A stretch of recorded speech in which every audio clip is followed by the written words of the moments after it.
Et j'espère que vous allez bien. Aujourd'hui dans cette vidéo, on va parler des énergies générales pour le week-end. Et ça commence d'ailleurs plutôt bien étant donné qu'on vous dit que la fin d'un cycle approche et que vous devez maintenir le cap. Excusez-moi, ma langue a fourché.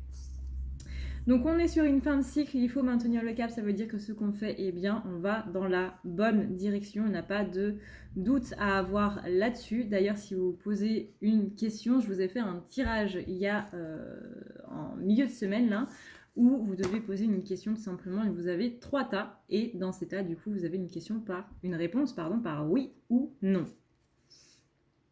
On vous dit aussi que maintenant, il est temps de donner au lieu de prendre. Là, voyez un petit peu comment ça résonne par rapport à un petit peu tout ça. Mais cette carte de la nouvelle lune en vierge, là, elle vous dit bien que là, il va falloir du coup profiter de ce week-end pour vraiment passer du temps avec les autres et donner de votre temps, donner de votre personne un petit peu par rapport aux autres. Attention quand même parce qu'il y a de la passion qui est en vue, paroxysme de passion en vue, ça peut être dans un cadre romantique ou ça peut être aussi dans un cadre un petit peu plus tendu. Passion, on appelle passion tout ce qui est sentiment extrême, donc l'amour, la passion, mais aussi la haine.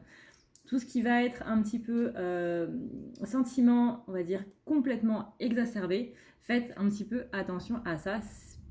Voilà. On vous dit que tous ces sentiments passionnels qui risquent d'envenimer un petit peu les situations, on vous dit bien de les abandonner au divin. En tout cas, à partir de ce week-end-là, il y a des énergies de prospérité qui sont en train de se mettre en place. Par rapport aux cartes du début où on vous disait de maintenir votre cap parce que vous êtes sur la fin d'un cycle, on vous dit bien ici que vous êtes sur le point d'atteindre votre but, mais juste encore un petit peu de patience. Forcément, il faut encore un petit peu de temps. Profitez de ce week-end pour vraiment vous reposer. Alors, méditer, contempler, etc. Si vous êtes adepte de la méditation, bien entendu. Si ce n'est pas le cas, si par exemple vous n'êtes pas très en phase avec le fait de devoir rester à justement être dans cet état méditatif et de contemplation, il n'y a pas de problème. Faites une activité qui vous plaît. Ça aussi, c'est de la méditation. Le fait de conduire est de la méditation. Le fait de faire de la cuisine peut être de la méditation. Faire du dessin aussi. Tout ce qui est tout simplement une activité où vous êtes à fond dedans, où vous devez vraiment être concentré dans ce que vous faites. Tout ça, ça fait partie de la méditation. C'est tout simplement la méditation, le fait de laisser aller ses pensées, d'être concentré sur ce qu'on est en train de faire. Dans une méditation classique en général, on va travailler sur une visualisation ou sur notre respiration. Et bien, dans une activité telle qu'elle soit, c'est pareil. Donc si vous n'avez pas le feeling avec la méditation dite classique, entre guillemets, le yoga, etc., il n'y a pas de problème. Moi, par exemple, je suis hyper active. Le yoga, les activités de méditation telles quelles, je ne suis personnellement pas très pour, ça ne me correspond pas. Mais quand je fais une activité, quand je fais du dessin, quand je fais des tableaux, du dessin digital ou autre, je suis à fond dans ce que je suis en train de faire et je ne pense à rien. Et c'est ça qui me permet personnellement de pouvoir me vider l'esprit. Quand je conduis aussi, vraiment trouver une activité que vous aimez, une activité que vous adorez faire et dans laquelle vous oubliez absolument tout le reste. En général, ce sont les activités qui demandent du coup de la création. On vous dit aussi que la communication est la clé. C'est vraiment un bon week-end pour renouer des liens, pour un petit peu inviter des amis, partager du temps avec des gens. Vraiment, reposez-vous, occupez-vous de vous, que vous soyez un homme ou une femme, n'hésitez pas à vous faire tout simplement des soins du visage. Vous achetez de l'argile dans un magasin bio, où vous faites un soin du visage à l'argile. Vous pouvez aussi faire des soins pour vos cheveux, vous pouvez faire des soins pour votre corps. Mais vraiment, occupez-vous de vous, accordez-vous pendant ce week-end un moment cocooning, bref, un moment de détente. Devant votre série préférée, vous achetez, vous prenez des snacks, des apéritifs, etc., etc. Attention à l'abus d'alcool. Attention à l'abus d'alcool. Préférez même des jus de fruits, des sodas ou... Voilà, mais attention à l'abus d'alcool. Mais accordez-vous juste une soirée où vous êtes relax, sans rien, où vous éteignez votre portable et vous êtes juste à fond dans ce que vous faites. Et sortez votre film préféré, refaites-vous un marathon du Seigneur des Anneaux, de Harry Potter, ou qu'importe, mais prenez ce temps pour profiter et pour juste simplement vous relaxer. On a eu des dures semaines là, on a eu des semaines très très très dures avec cette pleine lune là. Donc on profite de ce week-end maintenant que les énergies sont un petit peu en train de se tasser pour se reposer. Vous voyez, on a ici un temps pour la guérison.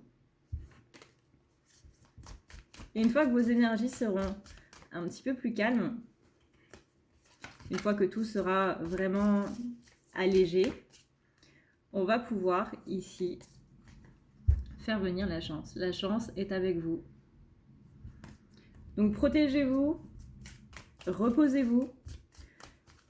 Pas besoin d'être à Bora Bora, à Bali ou peu importe. Vous pouvez être par exemple sur une plage avec un cocktail à la main. Si vous êtes toujours en train de penser au boulot, vous n'êtes pas en train de vous reposer. Si vous êtes toujours en train de vous centrer sur ce qui vous angoisse, vous n'êtes pas en train de vous reposer.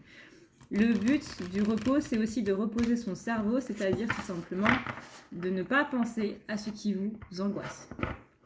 Pour ça, une astuce très facile, si quand vous voyez que vous êtes vraiment en train de partir dans tous les sens au niveau des choses qui vous font peur, des choses qui vous angoissent, que ce soit la déclaration d'impôt, que ce soit le coronavirus, ou que ce soit comment est-ce qu'on va faire avec les enfants cet été, ou quoi que ce soit, peu importe, tout ce qui vous angoisse, demandez-vous comment poussent les ananas, voilà. Comment poussent les ananas et est-ce que les pingouins mangent des carottes? C'est tout simplement dévier son esprit sur quelque chose d'autre. C'est tout.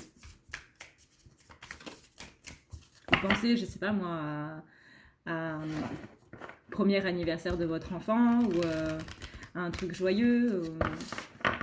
Comment c'était la toute première fois que vous avez rencontré vos animaux, la toute première fois que vous avez vu vos animaux, la toute première fois que vous avez pris votre enfant dans vos bras. Pensez à un truc positif ou pensez à une question où la réponse paraît bizarre, peu importe, mais enlevez votre esprit tout simplement. Enlevez de votre esprit, vos angoisses. Et là, voilà, la dernière carte qui vient toute seule, un résultat gagnant-gagnant est en vue. On finit sur une bonne note, c'est quand même cool. Voilà, cette vidéo est maintenant terminée. J'espère qu'elle vous aura plu, j'espère que ça vous permettra de voir un petit peu plus clair dans ce week-end, dans cette météo énergétique, littéralement. Prenez ça vraiment comme des prévisions énergétiques, voilà, météo énergétique, hein. On va avoir de la pluie, donc on va sortir le parapluie. C'est pas juste on va aller dehors et puis on va se dire ah c'est vrai on avait annoncé de la pluie. Non, on prend un parapluie et on se protège un petit peu de toutes ces énergies-là. Sur ce, et bien du coup, moi je vous mets ici ou ici, je sais plus exactement, mais quelque part par là, la vidéo avec les choix du coup que je vous propose.